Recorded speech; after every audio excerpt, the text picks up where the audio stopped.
എല്ലാ പ്രിയപ്പെട്ടവർക്കും നമസ്കാരം. ഫോക്കസ് ഓൺ ലൈഫിന്റെ പുതിയൊരു വീഡിയോയിലേക്ക് ഏവർക്കും സ്വാഗതം. ദമാമിൽ നിന്ന് ആൽബർട്ട് യോഹന്നാനാണ്.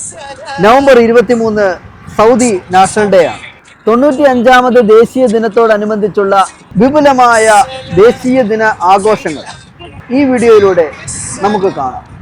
2025 സെപ്റ്റംബർ 23 സൗദി അറേബ്യ 95ാമത് ദേശീയ ദിനം അതിഗംഭീരമായി ആഘോഷിച്ചു. ദമാം കോബാർ ഭാഗങ്ങളിൽ നടന്ന ആഘോഷങ്ങളുടെ ഭാഗമാകാൻ ഞങ്ങൾ ശ്രമിച്ചു. ആധുനിക സൗദി അറേബ്യ രൂപീകരിച്ചത് 1932 സെപ്റ്റംബർ 23-നാണ്. ഈ ദിവസം സൗദി അറേബ്യയുടെ സ്ഥാപകനായ അബ്ദുൽ അസീസ് ബിൻ സൗദ് ഈ രാജ്യം സ്ഥാപിച്ചതിന്റെ ഓർമ്മ പുതുക്കുന്നു. സെപ്റ്റംബർ 23 ദേശീയ അവധി ദിവസമായി കണക്കാക്കപ്പെടുന്നു.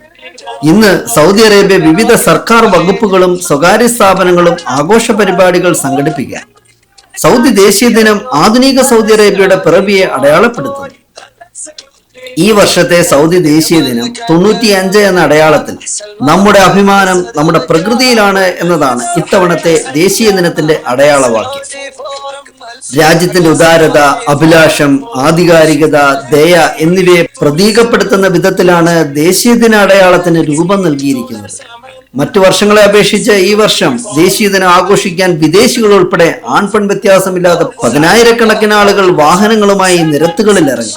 നിയമപരിഷ്കരണത്തിന്റെ ഭാഗമായി സ്ത്രീകൾക്ക് ഡ്രൈവിംഗ് ലൈസൻസ് നൽകിയതിലൂടെ നിരവധി സ്ത്രീകളാണ് വാഹനങ്ങളുമായി സൗദി അറേബ്യയുടെ വിവിധ ഭാഗങ്ങളിൽ ആഘോഷങ്ങളിൽ പങ്കുചേർന്നത്. ഞങ്ങൾക്കും ഈ വർഷത്തെ ആഘോഷ പരിപാടികൾ കുറച്ചെങ്കിലും പങ്കുചേരുവാൻ സാധിച്ചു.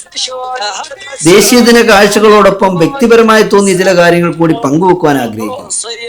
ഏറ്റവും പ്രധാനപ്പെട്ടത് ആളുകൾ തമ്മിലുള്ള സഹകരണമാണ്. 10,000-കണക്കിന് ആളുകൾ സംഘം ചേർന്നും അല്ലാതെയും പലതരം അഭ്യാസങ്ങളും ആഘോഷങ്ങളും നടക്കുമ്പോൾ നമ്മുടെ നാട്ടിൽ ചിലയിടങ്ങളിൽ കാണുന്ന പോലെ ചേരിതിരിഞ്ഞ് പരസ്പരം വഴക്കുകളോ മത്സരങ്ങളോ കണ്ടില്ല. അതുപോലെ മറ്റെല്ലാ ദിവസങ്ങളിലും റോഡുകളിൽ തിരക്ക് കൂട്ടുന്നവർ തിരക്ക് കൂട്ടാതെ ക്ഷമയോടെ ആസ്വദിക്കുന്ന മനോഹര കാഴ്ചകൾ കാണുവാൻ കഴിയും. ലോക രാജ്യങ്ങളിൽ വെച്ച് പ്രത്യേകിച്ച് ഗൾഫ് നാടുകളിൽ സാമ്പത്തികപരമായും സാംസ്കാരികപരമായും ജീവിത നിലവാരത്തിന്റെ കാര്യത്തിലായാലും ഏറ്റവും വലിയ മുന്നേറ്റം അല്ലെങ്കിൽ കുതിച്ചു ചാട്ടമാണ് സൗദി അറേബ്യയിൽ നടന്നുകൊണ്ടിരിക്കുന്നത്. വൻകിട ബിസിനസ് സാമ്രാജ്യങ്ങൾ പലതും സൗദിയിലേക്ക് ഇതിനോടകം ചേക്കേറി കഴിഞ്ഞിട്ടുണ്ട്. 2034 ഫിഫ വേൾഡ് കപ്പിനുള്ള വേദികൾ സൗദിയിൽ ഒരുങ്ങിക്കൊണ്ടിരിക്കുന്നു. മില്യൺ കണക്കിന് ഡോളറുകളുടെ ബിസിനസ്സുകൾ, പണികൾ ഇവിടെ പുരോഗമിക്കുകയാണ്. ചുരുങ്ങിയ കാലങ്ങൾ കൊണ്ട് തന്നെ ലോകത്തിലെ തന്നെ ഏറ്റവും വലിയ സാമ്പത്തിക ശക്തിയായി സൗദി അറേബ്യ മാറുമെന്നതിൽ സംശയമില്ലാത്ത കാര്യമാണ്. അതിനുള്ള കാരണം വളരെ അഡ്വാൻസ് ആയിട്ട് തന്നെ കാര്യങ്ങൾ കൃത്യമായി പഠിച്ച് മനസ്സിലാക്കി പദ്ധതികൾ തയ്യാറാക്കി പ്രവർത്തിക്കുന്നു എന്നതുകൊണ്ടാണ്. ഇന്നിപ്പോൾ ലോകരാജ്യങ്ങളെല്ലാം തന്നെ സൗദി അറേബ്യയുടെ ഈ വൻ കുതിച്ചുചാട്ടത്തെ വളരെ ആശ്ചര്യത്തോടെയാണ് നോക്കിക്കൊണ്ടിരിക്കുന്നത്. സൗദിയിൽ നിന്നും പോയവർ തിരികെ സൗദിയിലേക്ക് മടങ്ങി വരാൻ ആഗ്രഹിക്കുന്നു എന്ന് വേണം കരുതാൻ.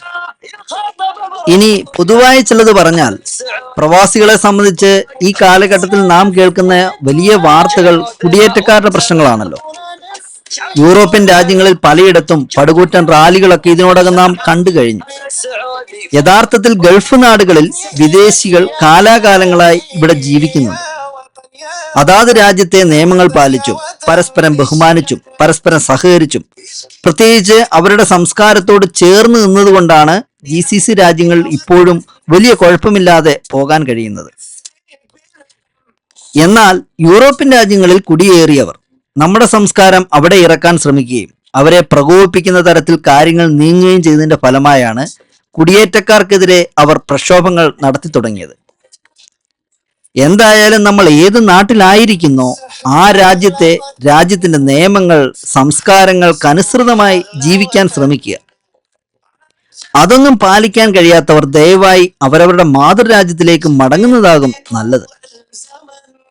ഏതായാലും നമുക്ക് കിട്ടിയിരിക്കുന്ന ഈ ഭാഗ്യകരമായ ജീവിതം ലോകത്തിന്റെ ഏത് ഭാഗത്തായിരുന്നാലും മറ്റുള്ളവർക്ക് ശല്യമായി മാറാതെ പരമാവധി നമ്മുടെ ജീവിതത്തെ ആസ്വദിക്കാൻ ശ്രമിക്കുക. ഇത്തരത്തിൽ മറ്റൊരു വീഡിയോയുമായി കാണും വരേക്കും ഗുഡ് ബൈ.